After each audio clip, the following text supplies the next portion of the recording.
झीलनि ते जा मालिक हुजनि, उते पंहिंजी जिते जाग्राफी महफ़ूज़ हुजे, जिते डेमोग्राफी महफ़ूज़ हुजे, जिते नेचुरल रिसोर्सिस उन्हनि जा उहे मालिक हुजनि ऐं पुरम माहौल हुजे, उते क्राइम न हुजे, उते करप्शन न हुजे, उते ड्रग्स माफिया असांजे हुकूमत न करे, अहिड़े क़िस्म जे मुल्क जे ठाहिण जा हिमायती आहियूं।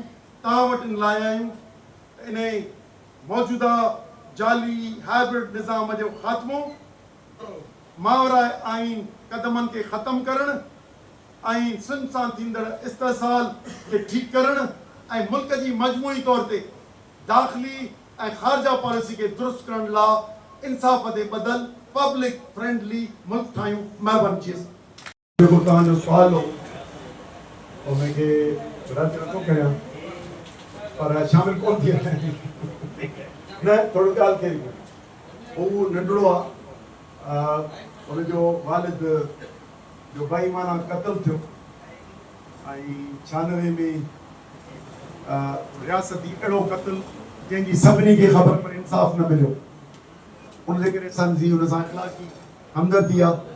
पर जॾहिं सियासत कंदो ऐं सियासी पार्टी ठाहींदो मूं वटि ईंदो आहे, ईअं न आहे त या मिलिया आहियूं खोड़ दफ़ा या उहो इतमाद जो इज़हार कंदो आहे।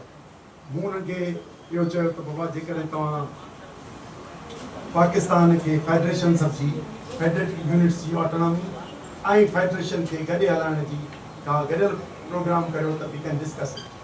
पर जे तव्हां वेग टर्म्स में ॻाल्हायो था बसि ईअं जीअं पुराणी पीपल पार्टीअ जो आई एम सॉरी जेका मौजूदा हुकुमरान आहे इन्हनि टर्म्स में पॉलिटिक्स में न थिए। जॾहिं पार्टी ठाहींदो अनाउंस कंदो त पोइ हुनजी ख़बर पवंदी आहे पार्टी प्रोग्राम हुननि जो छा आहे। असांजो पार्टी आहे जंहिंजो पार्टी प्रोग्राम आहे उन से ठहकंदड़ हूंदो त वेझरा थी सघूं था। बाक़ी हिन वक़्तु सूरत में अञा हुन जे सियासत कई कान्हे, सियासी पार्टी अनाउंस कई कान्हे त उन क़ब्ज़ वक़्तु आहे उन ते मुंहिंजो कमेंट करणु। बाक़ी हूअं इख़लाक़ी तरह सां उन सां हमदर्दी जो सबबु मूं तव्हांखे अॻे ॿुधाए छॾियो। ऐं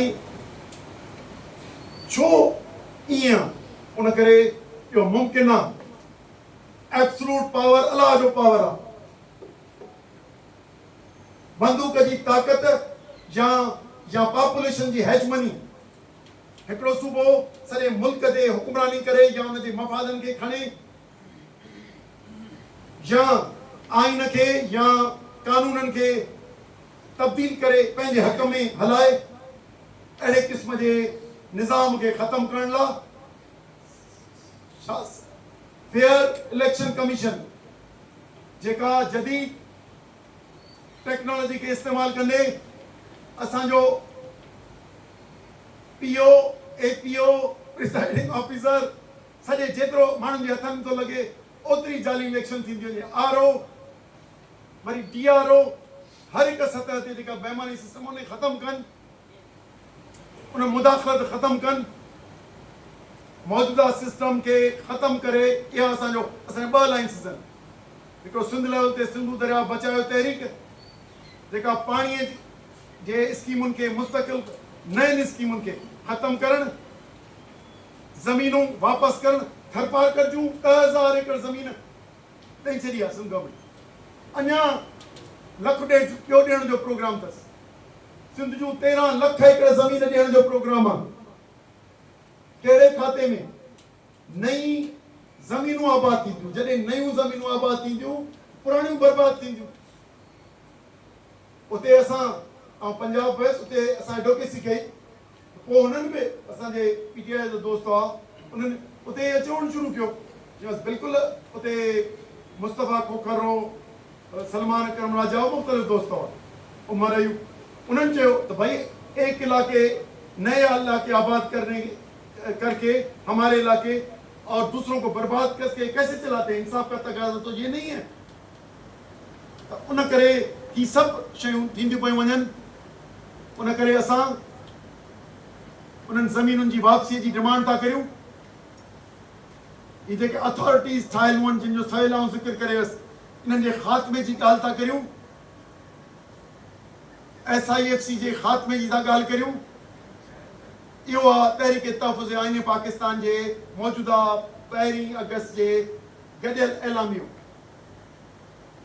उन लाइ अवामी राय खे बि हमाहंग करियूं था ऐं ताक़तूं हिकिड़े पासे भले थी पवनि पर अवाम जी ताक़त ते इनसार कंदे मुख़्तलिफ़ सूबनि जा माण्हू अपोज़िशन जमायतूं इन्हनि मावराए ऐं क़दमनि खे पोइते करणु, हर इदारो पंहिंजे हदुनि में कमु करणु, शफ़ाफ़ इलेक्शनी निज़ाम पार्लियामेंट निज़ाम खे राइज करणु ऐं करप्शन जे आखाड़नि जेके सिविल मिलिट्री ब्यूरोक्रेसी या पॉलिटिशियंस में आहिनि इन्हनि जो एहतिसाब जे ज़रिए मखलूक आहे, को चवंदो कंपनी सरकार आहे, को चवंदो अलाए छा आहे, मतिलबु को न को इशारो